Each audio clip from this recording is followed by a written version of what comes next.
Guys ఈ రోజైతే mummy డాడీకి యానివర్సరీ. సో ఫస్ట్ అయితే కేక్ కట్ చేసాక మేమైతే ఇప్పుడు బయటికి వెళ్తున్నాం రెస్టారెంట్కి అయితే డిన్నర్ చేయడానికైతే. ఎప్పుడైతే ఆర్డర్ పెట్టేవాళ్ళం మేమైతే. ఈసారికి సుజయ్కి సడన్గా ప్లాన్ చేసిండు రెస్టారెంట్కి అయితే వెళ్దామని.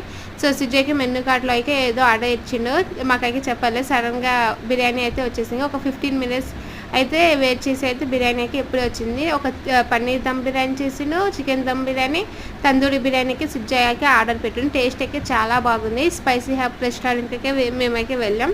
టేస్ట్ అయితే బాగుంది, కొంచెం స్పైసీగా ఉంది కానీ చాలా నచ్చింది మాకైతే. మమ్మీ అయితే పన్నీర్ బిర్యానీ తిన్నది, మేము ముగ్గురమ్మకి చికెన్ బిర్యానీ తిన్నాం. సుజయ్కి డ్రింక్స్ కూడా ఆర్డర్ చేసిండు.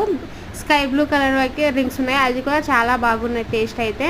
సో మేమైతే డిన్నర్ అయితే కంప్లీట్ చేసేసాం. లేట్ అయింది ఈరోజు అయితే, కొంచెం రైస్ కూడా మిగిలింది. సుజు అయితే పార్సల్ చేయమని అయితే చెప్పారు. ఇంకా మేము వెయిట్ చేసే వరకు అయితే పార్సల్కే వచ్చేసింది. ఇంకా మేమైతే ఇంటికి వెళ్తున్నాం. నచ్చితే లైక్ చేయండి, కామెంట్ చేయండి, సబ్స్క్రైబ్ చేయండి.